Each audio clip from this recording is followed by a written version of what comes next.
ورحمة الله وبركاته. الفاتحة. أعوذ بالله من الشيطان الرجيم. بسم الله الرحمن الرحيم. الحمد لله رب العالمين الرحمن الرحيم مالك يوم الدين إياك نعبد وإياك نستعين اهدنا الصراط المستقيم صراط الذين أنعمت عليهم غير المغضوب عليهم ولا الضالين آمين.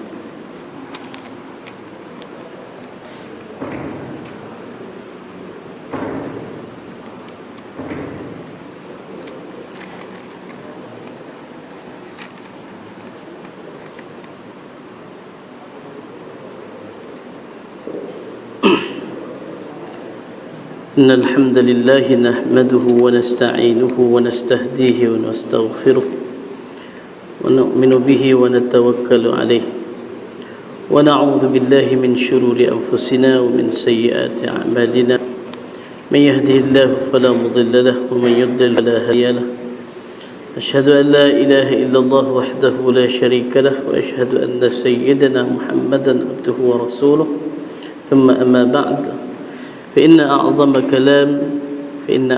الكلام كلام الله لأنه صفة من صفات الله وأجل الكتب كتاب الله فيه نبأ ما قبلنا وخبر ما بعدنا والفصل ليس بالهزل من تمسك به عدل وما تركه من جبار إلا قصمه الله. Muslimin rahmati Allah Subhanahu wa taala. Sekali lagi kita merafakkan kesyukuran kita kehadirat Allah Subhanahu wa taala kerana pada malam ini sebagaimana biasa dengan izin dan inayah serta taufik dan hidayah Allah Subhanahu wa taala menitipkan dan mengekalkan iman Islam hidayah atas kita untuk sama-sama kita menunaikan fardu maghrib. Alhamdulillah kita duduk dalam rumah Allah Subhanahu wa taala yang sudah pasti ada keberkatannya. Mudah-mudahan kehidupan kita dan amal ibadah kita diterima oleh Allah Subhanahu wa taala. Amin ya rabbal alamin. Insya-Allah kita akan sambung ayat yang ke-5 dalam surah Al-Fatihah. Untuk mai pen tak bawa catatan, bukan nak minta kan, saja nak tanya tapi tak apa dah bagi. Okey ya, ini bukan nak perli ni, dah tak perli. Seorang tok guru kepada Imam Bukhari, namanya Muhammad ibn Salam al-Bikandi. Ya, tok guru kepada Imam al-Bukhari, nama dia Muhammad ibn Salam al-Bikandi. Satu hari masa dia duduk tengah mengaji, duduk tengah menulis, pen patah kan. Pen patah ni dia minta siapa ada pen masa tu minta beli sebatang 1 dinar. 1 dinar hari ni bersamaan dengan kita kata lebih kurang RM 500. Ni kalau pen ni RM500 ni, ya, berharga sangat-sangat. Bukan apa kita kalau boleh nak cuba untuk menelusuri sunnah yang dibuat oleh para salafus salih. Kalau pergi mana-mana pun kita ada sebatang pen dengan buku catatan, mana tahu kan, tengah pergi mana-mana terjerembak bahasa utara kita terjerembak, terserempak dengan tok-tok alim ke tok-tok guru ke, kita boleh minta nasihat ke apa ke, ada. Ni dah kita dah mula cuti sekolah ni. Tuan-tuan yang ada kelapangan nak pergi jumpa tok-tok guru, boleh kan. Tapi tok-tok guru ni biasa kalau pergi jumpa jangan tak pergi bawa buah tangan tak apa. Nanti kalau pergi bawa pen kertas lagi baik. Kalau pergi kadang dia tanya, ni mai bawa pen nak bawa kertas tak? Kalau kita nak timbang ilmu, kita nak catit kan, dhabit kan. Nak catit macam mana Ala kulli hal tak apalah. Ni saya cuba untuk memperingati diri kita sama-sama lah. Bila kita dalam satu majlis ilmu, kalau boleh lah kita bawa pen, buku catatan, senang. Kok nanti ada apa-apa maklumat yang boleh kita kongsi, dan bawa maklumat tu kita kongsi juga dengan orang lain, insya-Allah keberkatan itu akan lebih, insya-Allah. Baik, kita berhenti hati pada ayat yang kelima. A'udzubillahi minasyaitonirrajim. Iyyaka na'budu wa iyyaka nasta'in. Masih lagi dalam surah Al-Fatihah. Ayat yang kelima, Allah Subhanahu wa taala berfirman, iyyaka, hanya kepada engkau, na'bud, kami sembah, wa iyyaka nasta'in, dan hanya saja kepada engkau kami minta pertolongan. Baik, pertamanya iyyaka ni dia adalah maf'ul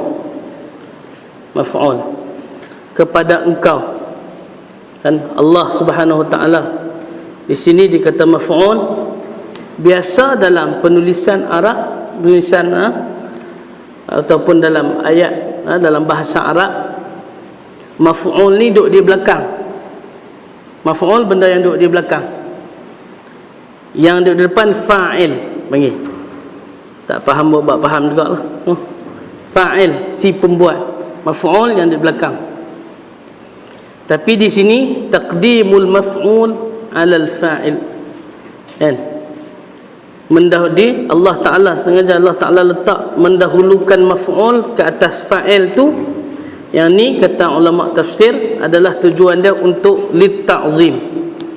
Untuk kita mengagungkan Allah Subhanahu wa taala itu sendiri. Dan Allah lah yang layak untuk diagung-agungkan. Manusia tak layak. Walaupun dia di-Pertuan Agong, minta maaf kan. Yang di-Pertuan Agong tu kira orang besar. Agung kan. Tapi atas dasar manusia sesama manusia, darjat sama aja. Di sisi Allah tak ada beza. Bahkan di sisi Allah yang menjadi penilaian adalah orang yang lebih bertakwa, kan. Inna akramakum indallahi atqakum. La fadla li arabiyyin ala ajamiyyin illa banding orang ajam, yakni orang bukan Arab. Kalaulah kita kata, kan, darjat kedudukan manusia ni ditentukan dengan puak dan kaum dan kabilah. Orang Arab mestilah duduk di atas lagi, betul tak? Al-Quran turun dalam bahasa mereka, bahasa Arab. Mereka pun Arab, bangsa yang mana dikeluarkan daripadanya, dia diturunkan daripadanya Nabi, kan? Patutnya mereka lagi mulia. Tak, Nabi sebut dalam hadis, la fadla li arabiyyin ala ajamin. Tak ada lebihnya orang Arab dan berbanding dengan orang ajam illa bittaqwa, ketakwaan. Dan nilai ketakwaan ni kita tak boleh tengok pada rupa zahir huna wa yushiru ila sadrihi. Nabi katakan ketakwaan ni duduk dalam ni. Nabi isyaratkan duduk dalam dada, kan. Tak ada siapa yang tahu nilai takwaan itu di sisi Allah Subhanahu wa taala semata-mata. Baik, maka pada ayat ni Allah nak menunjukkan kebesaran Allah, yang layak Allah diperbesarkan, dan yang layak Allah ni diagung-agungkan. Sebab tu dia didahulukan iyyaka ni maknanya maf'ul, didahulukan daripada fa'il. Nasta'in, kita ni nasta'in, na'bud, kita sembah.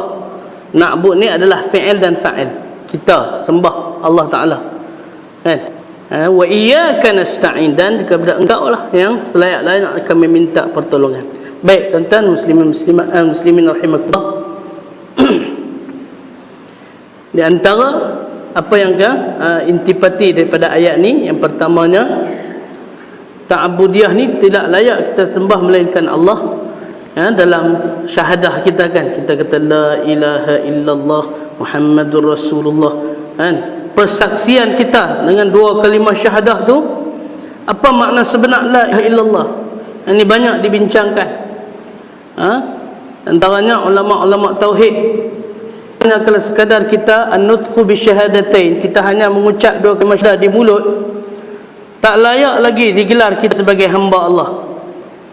Dia kena mai melalui hati. Sebab itulah makna sebenar la ilaha illallah. Kalau tengok dalam kitab-kitab tauhid, La ilaha, tiada Tuhan. Tuhan yang mana? Tuhan mana? Sebahagian ulama sebut la ilaha, Tuhan yang mana? Yang batil. Ilahul batil dia panggil. Illallah, kecuali Allah. Allah ilahul haq, Tuhan yang hak, yang sebenar-benar. Itu sebahagian. Baik, maka sebahagian mentafsirkan la ilaha, tiada Tuhan al-ma'budu bihaqqin, yang selayak-layak untuk kita sembah, illallah, kecuali Allah. Sebab tu tengok dalam apa ni, bahasa Arab ni dia mai dulu nafi kemudian isbat. Nafi tu la tu kan, la tu maknanya la nafi, penafian sepenuh-penuhnya. Nafi ni makna kata kita kata tidak selama-lamanya. Ilaha, kita nafi ada Tuhan selain Allah.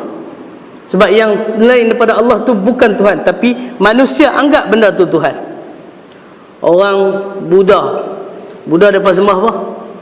Tok Kong lah kan. Tok Kong bukan Tuhan. Tok Kong main buat pada apa? Batu tu bukan Tuhan kan. Orang ada agama apa lagi? Agama Buddha, agama Hindu, depa sembah apa? Tok Kong kak, sumpah Tuhan lah. Penyadek-wadik lebih kurang. Sedangkan benda tu tengok, la yadurru wa la yanfa', benda tu tak boleh bagi mudarat kat kita, nak bagi manfaat pun tak boleh, betul tak? Duk pergi letak buah limau, nak suruh dia makan. Lalah ada orang lain yang pergi calas makan. Lalah depa duk asah, oh Tuhan depa makan. Bodoh kan? Itu kata bodoh. Sebenarnya bodoh, jahil, duduk dalam kejahilan. Allah Ta'ala tak campak hidayah. Sayang. Alhamdulillah kita ni dilahirkan dalam keadaan Islam, dan Muslim, dan kita kita diberikan kesempatan untuk mengamalkan ajaran Islam. Masya Allah. Okey, hak tu bukan layak disembah kerana bukan Tuhan. Al-ma'budu bihaqqin adalah Allah Rabbul Izzati wal Jalal. Baik. Wa iyyaka nasta'in, dan hanya kepada Engkau ya Allah kami memohon pertolongan. Di sini pertolongan bagi kepada dua. Pertolongan ni yang hak, yang sebenar-benar mai pada Allah. Dari sini tafsiran ulama menyebut pertolongan yang kita kena minta dengan Allah saja semata-mata adalah pertolongan yang berkaitan dengan ibadah, hal penghambaan kita dengan Allah kan. Minta tolong apa? Minta doa supaya Allah jadikan kita golongan orang-orang min ashabil yamin, di kalangan orang-orang yang menerima kita amalan dengan tangan kanan. Boleh minta ke manusia? Tak dapat. Minta hidayah, petunjuk hidayah, nak minta ke manusia? Tak akan dapat, manusia tak boleh bagi. Tapi pertolongan di antara semua manusia yang harus kita minta apa? Tolong. Contoh kalau kita sakit, kita pergi kat doktor, betul tak? Kita minta tolong doktor berubat. Tapi bukan dengan kepakaran doktor boleh menyembuh penyakit, tak. Tu ikhtiar kita. Tolong dan minta tolong dengan manusia dengan perkara hal-hal keduniaan yang macam tu dia haruskan. Itu tak apa. Tapi ni nak minta tolong kat doktor apa? Pergi kat doktor, pergi suayak kat doktor. Contohnya, suayak doktor buat satu formula bagi ayak ni supaya anak saya dapat A semua. Boleh tak? Kan? Jampi menjampi contoh kan. Larangan Nabi sallallahu alaihi wasallam orang yang mendatangi golongan-golongan kahin, ahli-ahli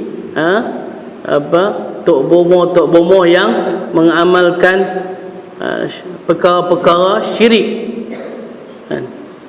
Tak minta bantuan daripada Allah. Ada pula pendamping kan. Dah bisa jumpa tak ni? Tok bomoh yang ada pendamping. Contoh, kalau ada pendamping tak lain tak bukan tu jin lah. Jin mengguna perantaraan manusia ataupun minta tolong dengan jin terus dah. Dalam surah Al-Jin ada Allah bagi kita peringatan kan. Wa annahu kana rijalun minal ins ada dalam kalangan kelompok manusia ya'udzuuna birijalin minal jin, yang minta bantuan daripada golongan jin-jin, fazaduhum rahaqa, kata Allah kan, tak bertambah bagi depa kecuali kesesatan yang nyata. Minta tolong dengan sesama makhluk pada perkara-perkara akhir, membawa kepada akhirat, sah-sah sesat, boleh batai iman. Batai iman ni tu tadi kena ngucap 2 kalimah syahadat lain. Tak sedap hari ni tuan-tuan, masya-Allah. Kemarin saya sempat jumpa dengan 2-3 orang sahabat yang depa ni ikut satu kursus, bukan kursus lah, macam program yang dianjurkan oleh ustaz-ustaz yang convert daripada agama lain kepada agama Islam kan. Contohnya Ustaz Syakiri, Ustaz Syah Mugam, depa ni malu kita. Saya pun malu, kata ish, depa lagi rajin. Training of trainers dia punya program tu untuk mendekati orang bukan Islam, nak bagi mereka faham Islam ni betul-betul faham. Alhamdulillah nampak berjaya. Rupanya daripada apa yang dia ceritakan tu, hari ni tuan-tuan, kalaulah kita bimbang dengan anak-anak remaja Islam yang nak tukar agama kerana cinta, kerana apa? Kerana tak dapat kerana disisihkan keluarga kan, kasih sayang keluarga tak dapat apa-apa, perangai nakal jahat satu macam, keluarga buang yang kutip depa ni siapa ni, geng-geng Kristian apa semua ni. Okey, yang tu kita bimbang. Tapi rupanya ada satu lagi yang lagi patut kita bimbang. Hari ni menular dah dalam masyarakat kita ni golongan yang berfahaman etis ni, tak percaya kewujudan Allah Ta'ala. Tu dia. Kalau dia convert tukar agama Kristian, memang hak tu teruk, kita pun dah wal'iyadzubillah min zalik, tak mau kan, dah tukar agama juga dah. Tapi still mereka percaya dengan Tuhan, cuma bentuk kepercayaan tu dia tak sama lah macam mana kita percaya. Amalan juga dia tak sama. Tu dah bahaya. Ni ada lagi satu bahaya, mereka tak sedap.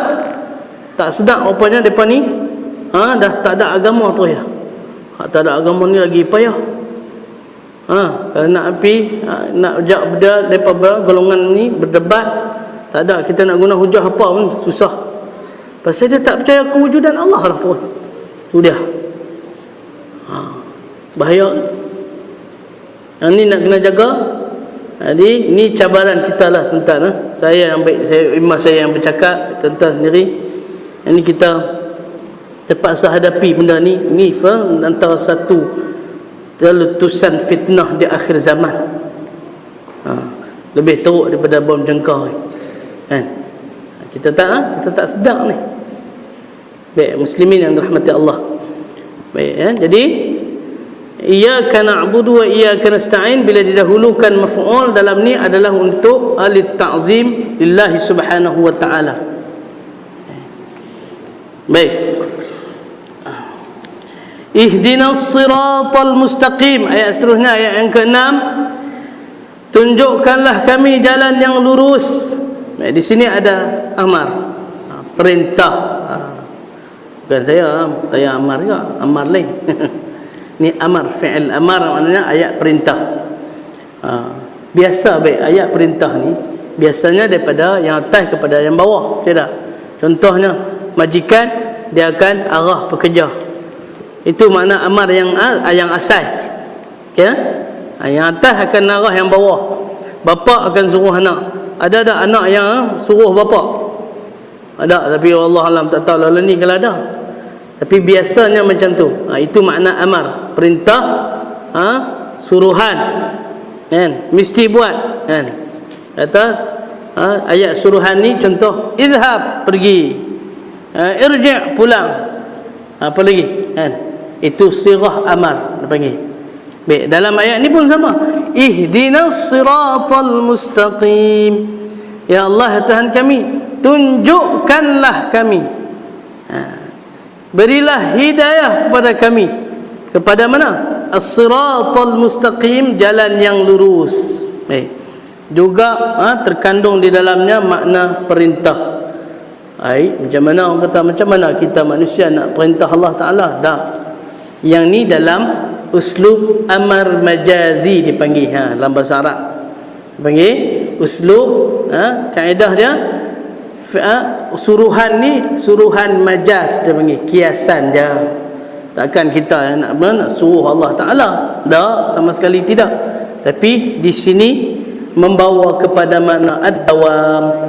Maknanya kita minta doa dengan Allah Ta'ala supaya berkekalan hidayah yang kita yang kita dapat ni.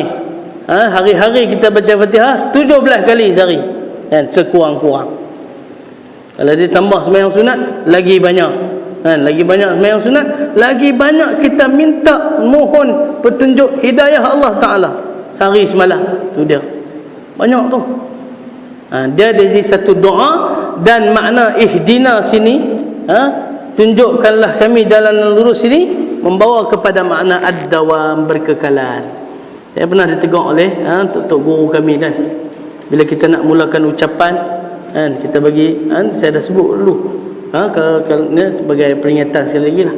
Biasa kalau kita jadi pengurusi majlis lah, kan, kadang-kadang kita bila kita nak buka majlis, kita pun beritahu lah, kan, tuan-tuan dan perempuan sekalian, bagi kita memberkati majlis kita pada pagi ini, marilah sama-sama kita buka dengan Ummul Kitab Al-Fatihah, kan. Biasalah selalu kalau pengacara majlis lalu cakap macam tu, kan.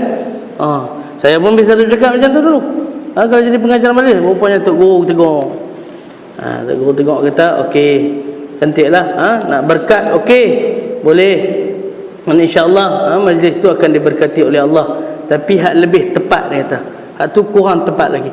Kalau hak lebih tepat, kenapa? Kata, bagi memohon hidayah Allah Ta'ala yang berkekalan, marilah sama-sama kita buka majlis dengan Ummul Kitab, dengan Al-Fatihah dan sebagainya. Itu lebih tepat. Bila kita baca, tengok tafsiran ayat ihdinas siratal mustaqim ni, baru kita rasa, betul lah. Kita minta supaya hidayah tu berkekalan. Kalau tak kekal apa jadi? Tu ramai tukar agama tu kerana tak kekal hidayah Allah dalam hati. Tu bahaya tu, kan. Kita tak terasa tu, sebab kita rasa alhamdulillah sampai ke hari ini Allah masih kekalkan hidayah dalam hati dan diri kita. Tapi orang yang dah hilang hidayah, nak mai balik, masya-Allah, satu pengorbanan yang cukup besar, kan. Baik, ihdinas siratal mustaqim, tunjukkanlah kami jalan yang lurus. Jalan yang mana? Imam Al-Baydawi dalam mendefinisikan makna hidayah, dia kategorikan kepada beberapa kategori makna hidayah tadi ni. Allah Ta'ala bagi hidayah ni kepada seluruh makhluk, kan. Baik kita manusia, baik binatang. Binatang pun ada hidayah. Allah bagi hidayah. Hidayah macam mana? Hidayah dia berbentuk hidayah ilham. Kita tengok, kan, anak lembu, bila dia dilahirkan, bila ibu lembu ni beranak, keluar saat tu dia boleh berjalan sekejap lah, kan. Lepas tu cari makan, nampak tak? Boleh cari makan sendiri. Tu macam mana dia boleh cari makan sendiri? Sedangkan baru je beranak, kan, baru je dilahirkan, kan. Macam mana dia boleh makan sendiri? Ini yang ni kata ulama, Allah kurniakan kepada binatang hidayah ilham tu. Ilham tu mai, nak kena makan, dia nak lapar, dia kena makan rumput, lembu lah, kan, sebagainya. Tu dalam kalau dalam konteks hidayah kepada makhluk selain pada manusia. Kalau pada manusia, ini Imam Baydawi bagi kategoriskan, bagi ke beberapa kategori. Pertama apa dia? Allah Ta'ala titipkan hidayah, kekuatan akliyah dan jasmaniyah dalam diri kita, kan, akal. Ni yang sangkut paut dengan hidayah dan taufik ni. Kan? Kita bila habis bagi bila habis majlis contoh kalau kita nak habis majlis kita kata wabillahi taufiq wal hidayah, kan? Taufik dan hidayah. Benda ni dia kena main sekali. Kan? Sebagian ulama mentafsirkan hidayah ni macam mana? Hidayah ni gerak hati. Gerak hati. Contoh gerak hati nak main majlis ilmu ada. Tapi dia kena sama-sama dengan at-taufiq. Taufiq ni apa? Dia kemampuan nak pi ke sesuatu tempat. Teringin dah nak pergi majlis ilmu. Tengok malam dah kita tengok ada banner contohnya kan. Banner okey 15 hari bulan ni cerita pasal hudud. Cerita pasal hudud. Cantik tu. Simple punya. Di mana? Masjid Lah Fahim. Macam promote lah. Bagus lah promote pun tak apa. Benda baik kan. Tu terdetik lah nanti nak kena pi. Hidayah. Itu hidayah.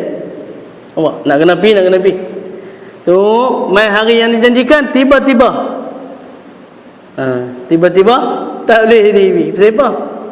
Contohnya ada urusan keluarga yang tak dapat dielak, masya-Allah. Nak pi sampai ke sana tu tak ada. Itu dipanggil taufik. Sebahagian ulama mendefinisikan antara perbezaan hidayah dan taufik mesti kena ada sekali. Kan? Kadang-kadang hidayah dah ada, taufik tak ada, susah. Ada taufik, hidayah tak ada, lagi teruk. Kan? Mesti kena ada sama-sama sekali. Yang tu yang kita minta. Jadi di sini Imam Badawi sebut yang pertama ifadatul quwa. Dia bagi kekuatan tu allati yatamakkana biha al-mar'u min al-ihtida' ila masalihih. Nak hidayah tu nak sampai kepada satu tujuan dia tu. Kepada kemaslahatan yang kita nak buat tu. Kena ada kekuatan aqliyah, kekuatan jasmaniyah. Termasuk sekali kekuatan aqliyah tadi adalah kekuatan batiniyah. Kekuatan dalaman. Dalaman tak kuat, kadang-kadang hidayah tu boleh hilang. Kan? Duk niat dah nanti ni nak pi malam ni nak pi mengaji. Tuk lagi mai kawan. Mai kawan ajak pi mana-mana kalau kawan lama tak jumpa ni. So, apa tindakan kita? Kata Allah. Lebih baik ajak kawan tu sekali mai Kata Allah ni kawan mai jauh ni, ajak pi mana? Ajak pi mengai. Saya tak kata mengai itu berdosa. Tak, mengai itu dosa, berjebah kita manusia yang berdosa. Dah. Tapi tengok. Kadang-kadang kita tak kuat dalaman tu. Sebab dalaman tak kuat, boleh ya. Tak apalah. Pasal hang punya pasal malam ni cancel Ustaz kuliah. Malam cancel Ustaz pergi mengaji. Tak apa, mengaji minggu depan pun dah lagi. Dia dah asal minggu depan dia mungkin boleh hidup lagi sampai minggu depan. Sedangkan kita manusia mama tadri nafsun madza taksibu ghada, kan? Manusia tidak akan tahu apa yang berlaku esok, apa yang berlaku saat-saat lagi ni. Ni saat-saat lagi nak jadi apa kita pun tak tahu. Walaupun mungkin kita ada perancangan. Nampak? Tak ada kekuatan tu pun sayang. Dia kena ada kekuatan tu. Itu yang pertama. Yang kedua, kata Imam Al-Baydawi, hidayah yang Allah titipkan kita untuk kita tentukan sesuatu perkara yang ni hak ke batil. Tufariqu bainal haqqi wal batil. Nak membezakan antara hak dan batil. Ini juga hidayah. Ada orang sampai tak tahu hak mana betul, hak mana salah. Sebab tidak diberi hidayah nak membezakan antara hak dan batil kepada dia. Kan dalam surah Al-Balad, kan surah la uqsimu bihadzal balad wa anta hillun bihadzal balad wa walidin wa ma walad. Sampailah kepada ayat yang ke-10. Allah Taala berfirman apa dia? Wa hadainahun najdain. Dan kami yakni Allah memberikan hidayah kepada siapa-siapa saja kita ni an-najdain, dua jalan. Jalannya dua jalan ini jalan yang hak dan juga jalan yang batil, supaya kita boleh beza antara kedua ni. Nak beza macam mana? Nak beza dengan antara hak dan batilnya, kena mengaji. Orang yang tak mengaji dia tak boleh beza antara hak dan yang batil. Dan sebab tu orang yang jauh daripada ilmu, jauh daripada hidayah, nak mengaji ni, dia tak boleh beza antara baik dan buruk, sehingga kan dia mengatakan yang buruk itu adalah baik.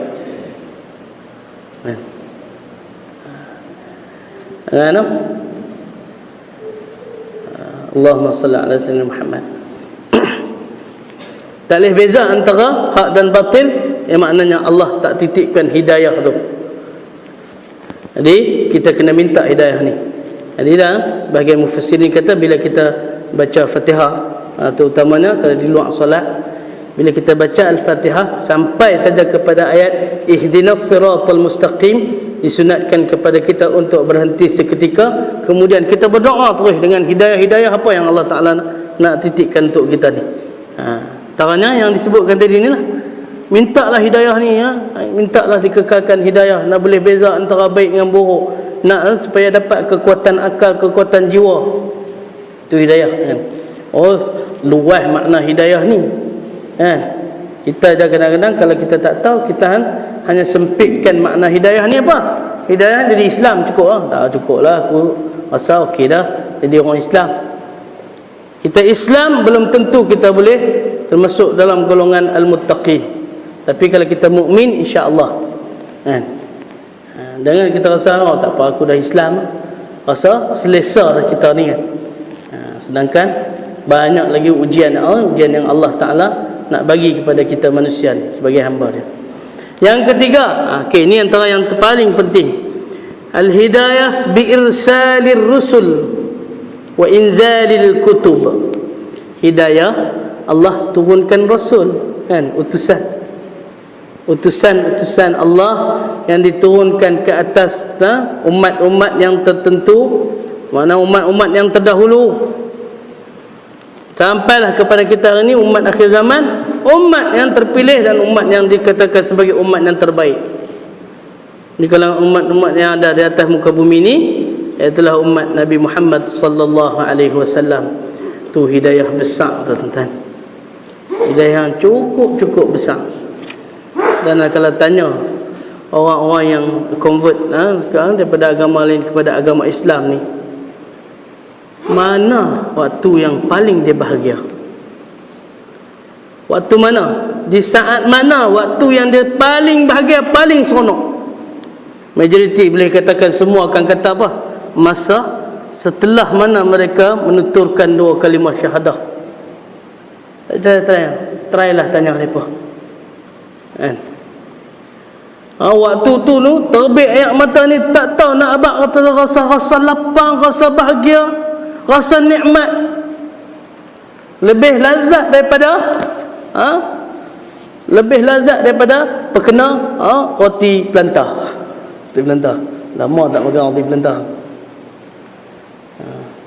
Lebih lazat daripada makan makanan yang paling lazat lah. Dia tak tahu nak abang. Sebab tu tuan-tuan, hari ni kita kalau ada orang yang bukan Islam tiba-tiba lah mai kat kita nak masuk Islam, cepat-cepat tuan-tuan. Jangan jadi macam sebahagian ataupun segelintir daripada orang Islam, minta maaf cakap, termasuk orang daripada jabatan agama ke apa sekalipun, nak masuk Islam tiba-tiba kena patuhi macam-macam prosedur. Ini hak daripada cerita dah ni. Tuan-tuan kenal dia ustaz, apa nama ustaz tu? Ustaz Rashidi Abdullah Lobo. Rashidi apa? Pernah main surau kita? Belum lagi lah. Dia pernah pergi ke Masjid Betam sekali. Dia 4 kali nak masuk Islam, tak jadi. Bukan tak jadi pasal dia meluat, tapi kerana katalah kata kerana birokrasi ke apa, tak tahu. Kali pertama dia nak masuk Islam kalau tak silap tahun 1998, pergi ke satu pejabat agama. Biasa kalau orang bukan Islam, nama satu dengan pemakaian dia macam mana kan, PPP kata saya nak masuk Islam. Kawan tu tengok atas bawah. Apa dia kata? Nak masuk Islam bukan di sini, kena pergi satu pejabat agama lain. Astagfirullahalazim. Ni orang kita minta maaf, saya cakap Tapi hari ini malulah dengan dia. Dia dah berjaya mengislamkan lebih daripada 40 orang. Kita seorang pun tak ada lagi. Saya kena kata ni, kata kat saya sendiri kat ni. Cabaran ni untuk kita ni. Tuan-tuan. Hidayah. Bila saat dia dapat hidayah ni, masya-Allah. Tanya dia, ustaz dapat yang kekuatan tu main daripada mana? Sampai biasa dah, kalau dah 2-3 kali, 3-4 kali dah nak masuk Islam, tiba-tiba terhalang dengan macam-macam. Pakai tak masuk Islam dah. Dia tak pakai tak masuk Islam dah. Fed up dah. Give up dah. Putih asa semua kan. Tapi main mana kekuatan tu? Itu dia. Ya, dia kata kekuatan main daripada azan. Kekuatan main daripada azan. Mana ada agama lain selain pada Islam yang ngajak untuk ke arah kejayaan? Ada tak? Cek tengok. Agama Kristian ada tak nak seru supaya umat dia ke arah kejayaan? Walaupun ialah kalau mereka berjaya tu Allah Ta'ala bagi untuk istidraj. Kita kena tahu benda ni kan? Orang yang bukan Islam, kalau apa-apa agama sekalipun, kalau mereka maju, teknologi mereka canggih, ekonomi mereka kuat, itu istidraj. Allah Ta'ala bagi suruh kaya-kaya supaya terus lupa Allah Ta'ala sampai hari akhirat, sampai kiamat. Kita tak mau macam tu kan? Dia kata tak ada. Carilah mana-mana agama tak ada mengajak kepada kejayaan. Kita hari-hari berapa kali nah doa azan tiap hari berapa kali kan? Hayya 'alas salah, hayya 'alal falah. Marilah menuju kejayaan. Tu penting. Kita dengar azan. Dengar kalimah azan. Dia ada kekuatan main pada situ. Bukan calang-calang ni. So kadang-kadang kita dengan Tok Bilal pun buat lebih kurang. Amal-amal untuk Bilal dah kan? Kita buat lebih kurang. Sedangkan Bilal adalah patutnya satu jawatan yang paling kita kena berebut. Tok Imam tak boleh berebut. Bukan jawatan yang kena berebut, tak. Kena tolak menolak kan? Azan berebut. Lagi pegang berebut. Azan isyak lagi berebut. Allah. Kena semik dah nah. Tanya. Tak, maksudnya apa? Abang kata mengajak kepada kebaikan, mengajak untuk sembahyang, pahala besar. Cukup besar.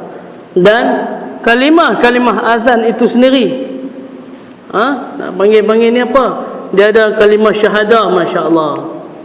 Mengagungkan Allah. Menafikan Tuhan yang bukan Tuhan. Dengan mempercayai akidah tauhid, kalimah tauhid tu Allah Maha Esa kan? Masuk Islam nanti kan? Itu selingan lah sebenarnya. Nak kata apa? Penting hidayah. Tanyalah mereka tak ada saat paling bahagia. Waktu itulah yang paling seronok sekali. Tak tahu nak abang. Baik. Yang ketiga tadi, hidayah dengan Allah utuskan kepada kita Rasul, utusan Allah, Nabiullah, dan melalui Rasul inilah diturunkan pula kitab-kitab. Dan akhirnya kesempurnaan kitab-kitab ini terhimpun dalam Al-Quran. Masya Allah, kita ni mengaji tafsir Al-Quran, Masya Allah. Secara tak langsung ini kita mengagungkan kitab Allah ni, kalamullah, bukan kata-kata manusia biasa. Baik. Firman Allah Subhanahu wa taala dalam surah Al-Anbiya, a'udzubillahi minasyaitonir rajim, wa ja'alnahum a'immatan yahduna bi amrina. Wa ja'alnahum, dan kami jadikan mereka a'immah, golongan-golongan pemimpin, para nabi ni, yahduna bi amrina, membawa hidayah dengan urusan agama kami, kata Allah. Nabi dan nabi-nabi dan para rasul bukan pemberi hidayah, tapi adalah jalan untuk kita dapat hidayah kan? Bahkan Nabi sendiri pun tak boleh nak tentukan hidayah kepada orang yang dia sayang kan? Abu Talib, bapa menakan dia yang bela dia selama ni Tapi dia kerana termakan hasutan kaum kafir Quraisy, kata hang sanggup ke nak tinggal kemewahan yang kita ada ni, hang nak tinggal ni, nak ikut agama Muhammad ni, agama hak dia reka, agama hak baru ni, hang sanggup ke? Lai tak sanggup dia pun. Walaupun dia lah membela Nabi, di saat Nabi dicemuh, Nabi disakiti, Nabi kena baling dengan batu dah, disakiti oleh kaum Quraisy, kaum dia sendiri. Dia menjadi pembela, tapi sayang, dan Nabi cukup sayang.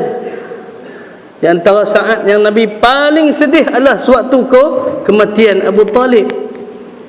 Sebab waktu tu tak beraya dah, sehabis upaya dah Nabi nak pujuk supaya masuk Islam.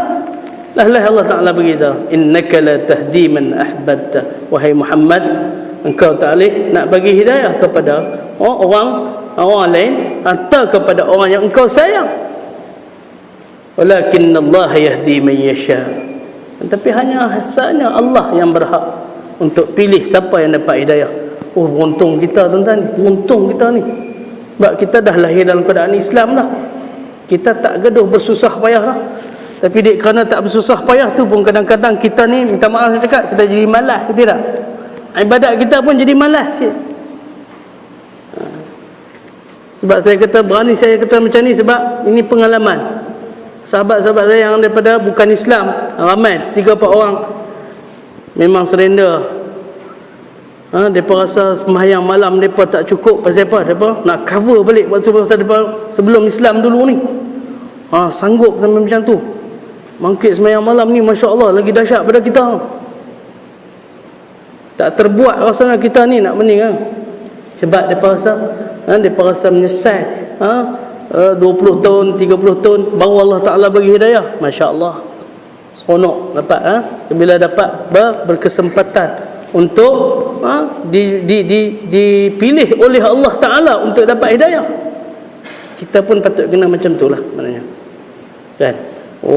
Mahal hidayah ni, harga dia Allah bagi. Allah titipkan kita Rasul, Nabi, kitab-kitab, dan akhirnya dengan Al-Quran inilah sebagai kitab yang syumul, kesyumulan Islam yang terkandung di dalamnya. Al-yawma akmaltu lakum dinakum, kan?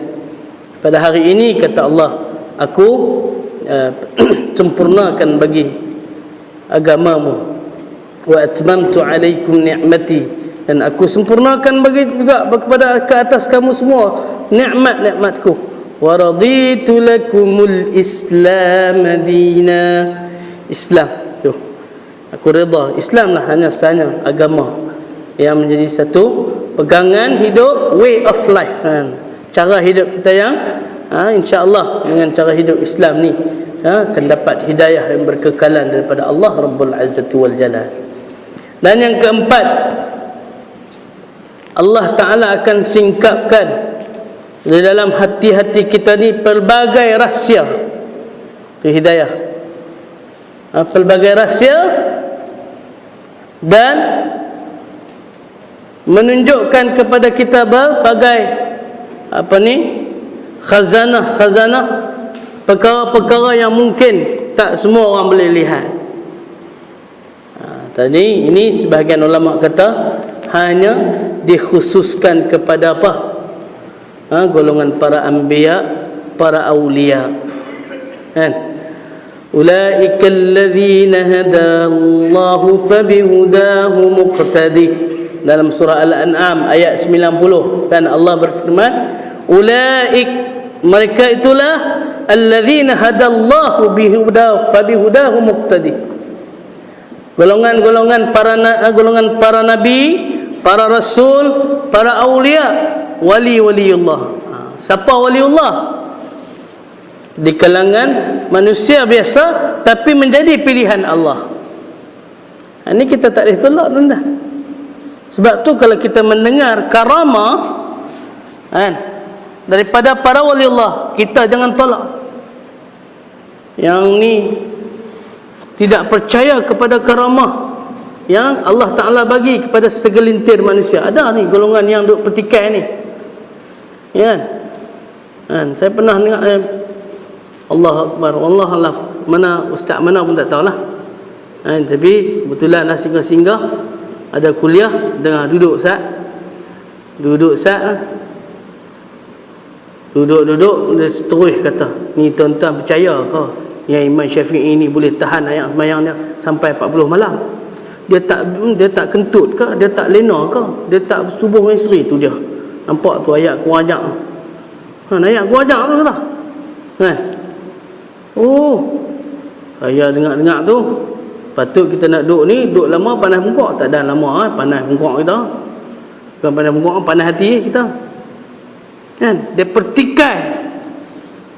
Tak boleh pertikai macam.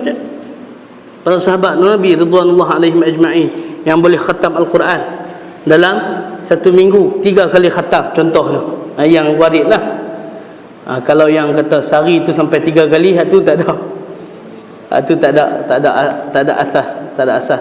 Dan Sayyidatuna Aisyah sendiri pun tidak mengakui perkara yang sedemikian. Kalaulah kita dengar kata kalau hadis yang mengatakan kata Sayyidina Abdul Rahman ibn Auf khatam Al-Quran dalam satu malam 3 kali contohnya.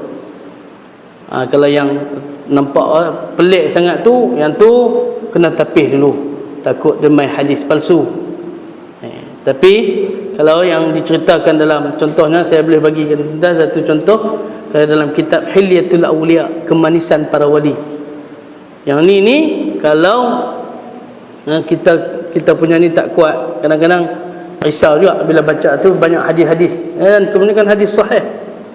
Dia cerita macam mana amalan para sahabat ni selain pada Nabi lah kan, selain pada Nabi-Nabi sah-sah lah, kita tak pertikai dah. Itu adalah amrun khariqun lil adah, satu perkara yang tak sama dengan yang menyalahi adat ni, yang tu mukjizat Allah Ta'ala bagi kan.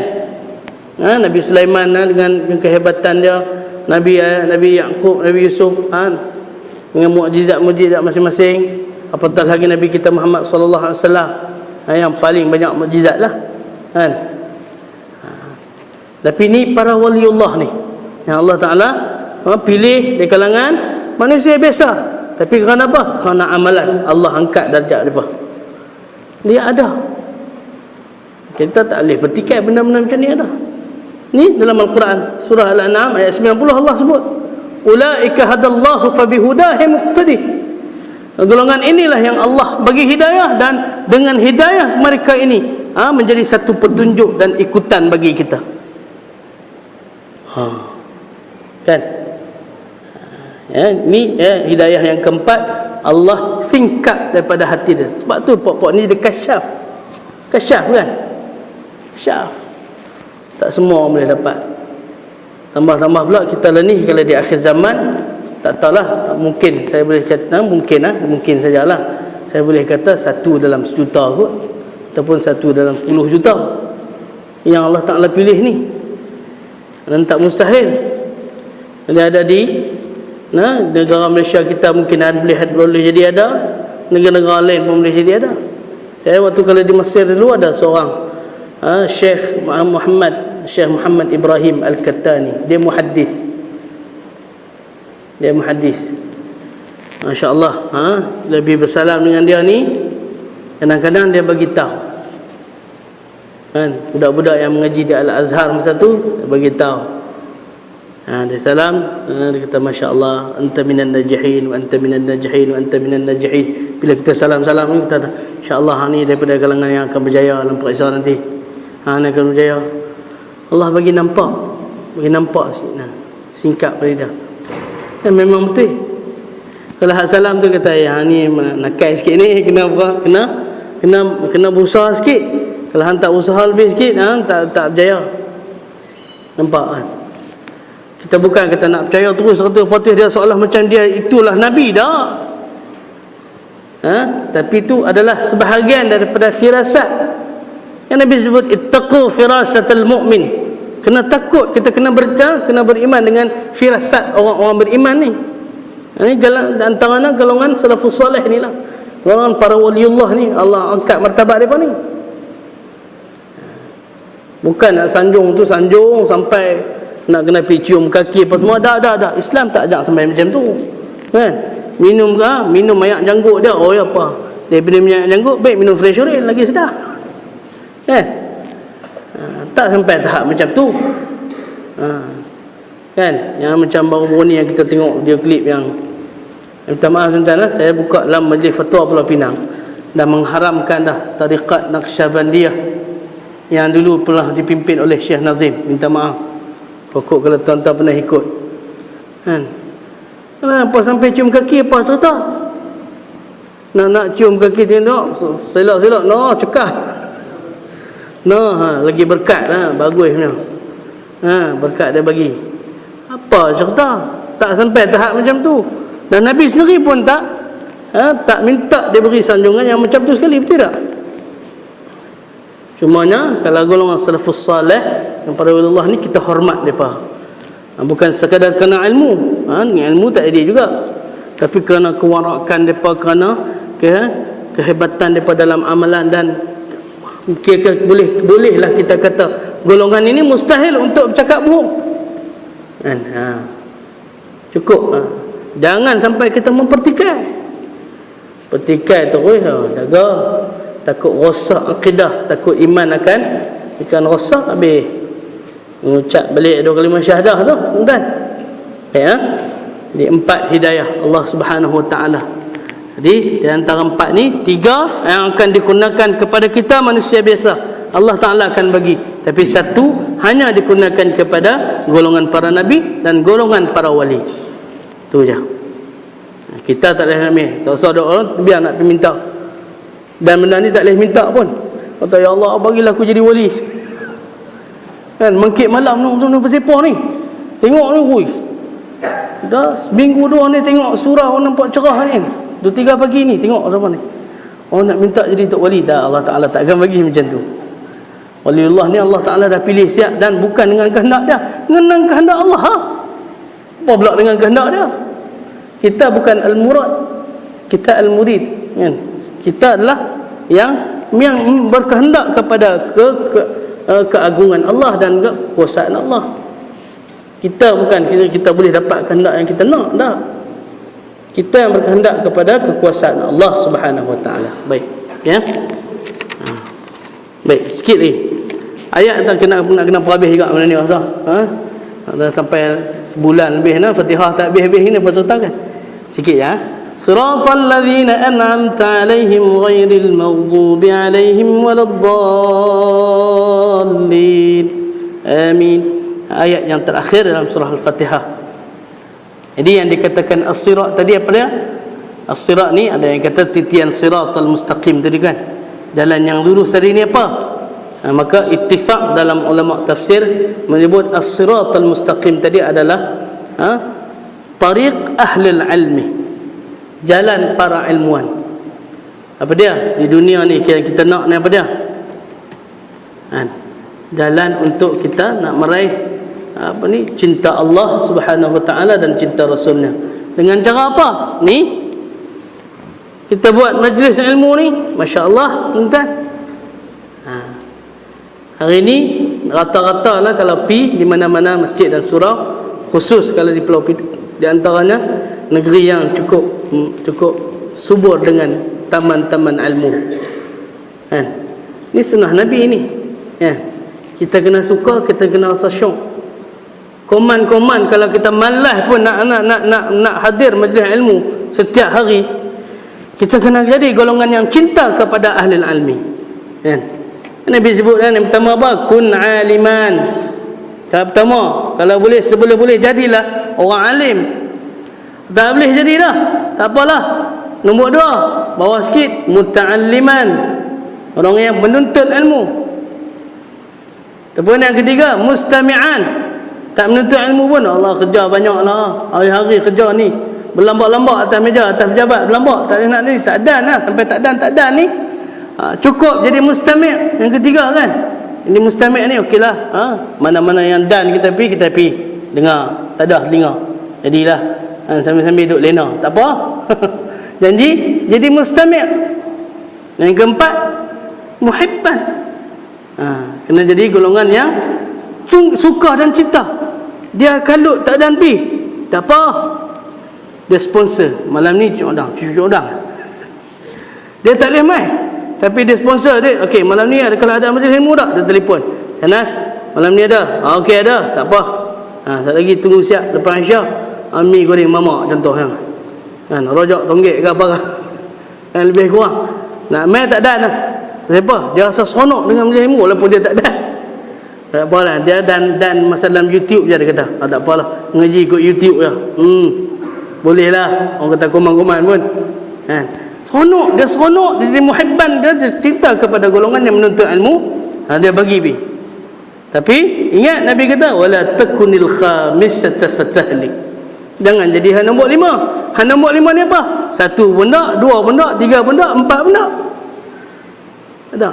Malah lagi dia benci. Dia tanamkan fitnah kepada orang nak mengaji ilmu agama ni. Dia bercanam kata pula. Fitnah pula lah, ustaz tu mengaji tak habis, tak tahu ni. Tak usah duk pi. Tu yang menghasut. Dia tak suka kepada 4 golongan, dia jadi penghasut. Lama-lama ingat janji Allah Subhanahu Wa Taala kepada golongan ni, takut golongan ni juga dia akan terkena penyakit apa? Penyakit wahan. Penyakit wahan ni apa? Hubbud dunya wa karahiyatul maut. Cinta dunia dan benci mati. Bukan takut mati ya. Banyak kali saya ulang benda ni. Bukan takut mati, salah. Takut bermakna al-khauf. Karahiyah bermakna benci. Benci mati. Sebab benci mati ni perangai Yahudi. Benci mati ni memang perangai Yahudi. Zionis. Pak tu memang benci mati, bukan sekadar takut. Kita kalau takut tak apa lagi, sebab sifat manusia memang dah takut. Takut apa? Takut hantu. Takut. Kata je tak takut kan. Cuba tengok cerita hantu malam-malam, tak usah buka lampu, sorang-sorang, tak usah ajak siapa-siapa kan. Tengok cerita apa, berani tak? Takut kan. Takut tu ada, perasaan takut tu ada maknanya. Nak abang kata perasaan takut tak salah. Ingat kecil-kecil dulu saya dengar tengok kalau drama cerita hantu ni hak famous semasa zaman saya lah, tak tahulah zaman Ijat tak tahulah, Manas tak tahulah. Cerita tu jerangkung dalam almari, ingat lagi. Drama tajuk dia jerangkung dalam almari. Kita ni lepas tengok cerita tu punya takut, nak buka almari pun takut. Takut buka almari, takut lagi ada jerangkung. Punya percaya. Takut. Tak jadi masalah. Yang jadi masalah kalau dia benci mati. Contoh pernah tak kan? Kalau tengok kan, di kedai-kedai kopi ke, kedai makan lah kan, sembang mancok elok ni. Sembang apa? Malam ni MU kena dah dengan apa dah? Dengan Arsenal 2-1. Welbeck score contoh. Duk sembang mancok kan. Liverpool dengan apa ni Arsenal apa. Tengok. So kita masuk ke celah. Cerita pasal mati. Tengok tak pasal. Tak lagi saya sekok-sekok mungkin. Seorang tinggal sikit, lelah tinggal kita seorang. Betul. Apa punya ni? Depa tak mau. Cerita topik mati dah habis lah. Kata apa dah ni memang spoil mood betul lah kita. Pasal apa? Jangan sampai tertanam dalam hati penyakit benci mati. Cinta dengan dunia, benci mati. Tu lawan dia tu. Cinta kan, hub tu makna cinta.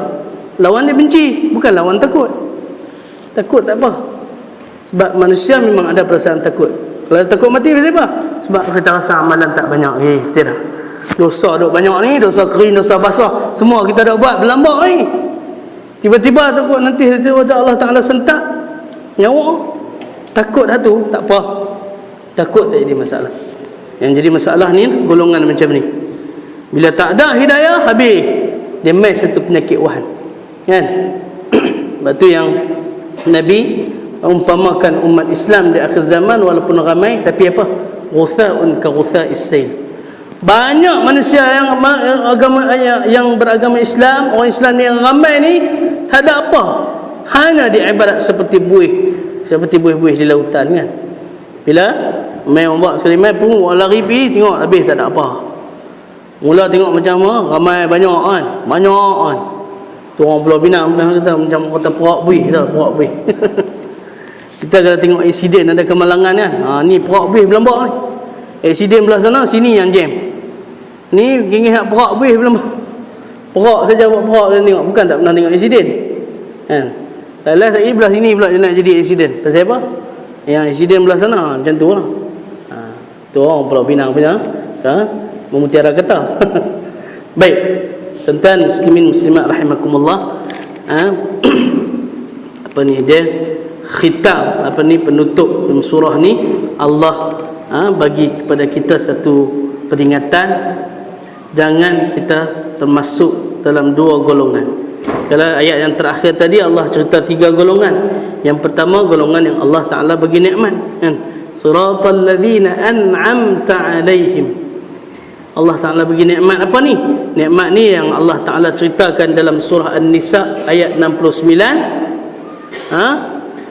Man yuti'illah wa rasulah, siapa yang taat kepada Allah dan Rasul, fa ulaika ma'al ladzina an'ama Allahu 'alaihim minan nabiyyin was-siddiqin wasyuhada'i was-salihin.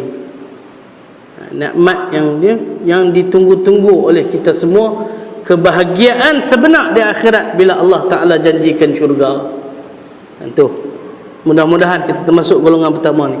Kalau dua golongan, na'udzubillah tsumma al'iyadzubillah min dzalik, iaitulah yang nyata lah, terang lagi bersuluh golongan Yahudi dan Nasrani, dua kelompok atau dua golongan yang sentiasa tak pernah sunyi daripada rasa meluat dan benci kepada golongan Islam. Depa ni dua golongan ni tak duk diam. Hari ni dia cucuk tengok ni kan.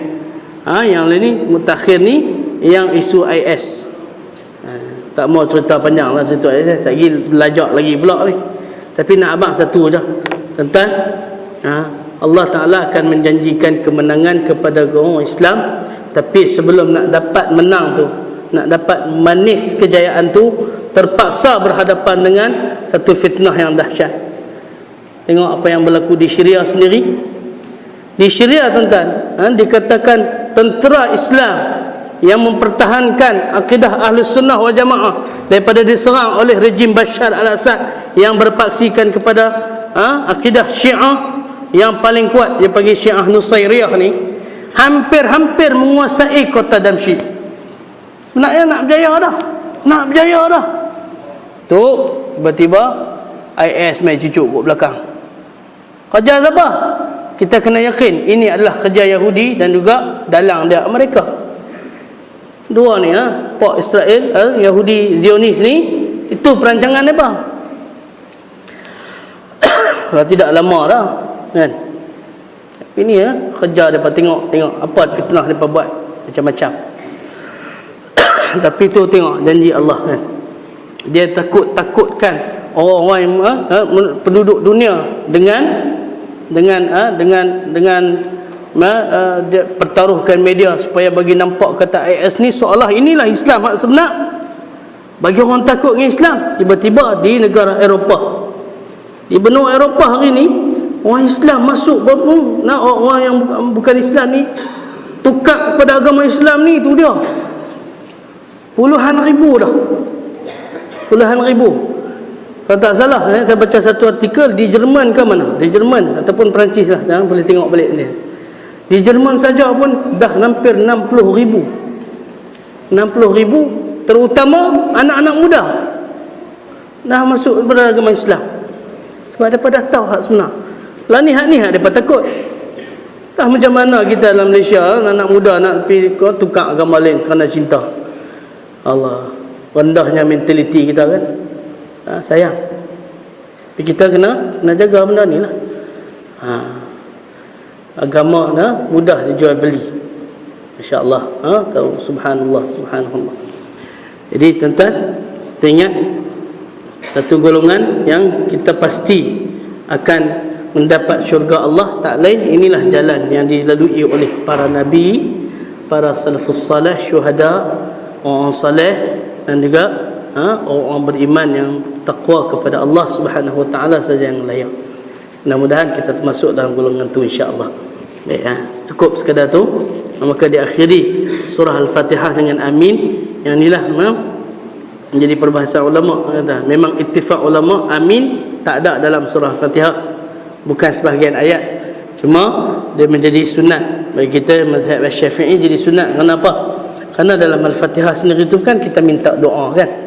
Maka amin ini dalam bahasa Arabnya disebut sebagai isim fi'il amar. Isim fi'il amar ni seolah macam kita kata istajib ya Allah. Makna amin itu di antaranya apa? Istajib, perkenankanlah ya Allah. Dan sebahagian mufassirin, ulama tafsir menterjemahkan amin itu adalah ismun min asma'illahil mu'azzam, salah satu daripada nama-nama Allah Subhanahu wa taala yang maha agung. Allah alam. Biapapun kita bila dah baca Fatihah habis tu ucapkanlah amin. Kenapa? Kerana amin kita ni akan diaminkan oleh para malaikat. Juga akan diaminkan oleh para malaikat. Allah dapat kebahagiaan di dunia dan akhirat insya-Allah. Yang baik daripada Allah, yang kurang daripada kelemahan saya sendiri, mohon maaf tuan-tuan, kasar bahasa. Sebagainya hanya sekadar perkongsian ilmu kita pada malam ini. Mudah-mudahan kita diberikan kekuatan untuk terus mendukung dakwah dan juga usaha dakwah yang dibuat oleh sahabat-sahabat kita nak bagi ilmu ni sampai ke mana-mana. Mudah-mudahan kita juga diberkati oleh Allah Subhanahu wa taala atas usaha ini. Aqulu qawli hadha wa astaghfirullahal azim li wa lakum. Wassalamu alaikum warahmatullahi wabarakatuh. Bismillahirrahmanirrahim. Alhamdulillahi rabbil alamin wassalatu wassalamu ala rasulillahil amin wa ala alihi wa ashabihi ajma'in. Allahumma inna na'udzu bika min ilmin la yanfa' wa min nafsin la tashba' wa min qalbin la yakhsha' wa min 'ainin la tadma' wa min 'amalin la yurfa' wa min du'ain la yusma' wa la yustajabu laha. Ya Allah, ya Tuhan kami, kami mohon berlindung denganmu ya Allah daripada ilmu yang tidak bermanfaat, daripada nafsu yang tidak pernah rasa puas, daripada hati yang tidak rasa khusyuk, daripada mata yang tidak pernah mengalirkan air mata kerana takutkanmu ya Allah. Ya Allah, ya Tuhan kami mohon berlindung denganmu daripada amalan yang tertolak dan daripada doa yang tidak diperkenankan olehmu. Wassallallahu ala sayyidina Muhammad wa ala alihi wa ashabihi ajma'in walhamdulillahi rabbil alamin. Taqabbalallahu.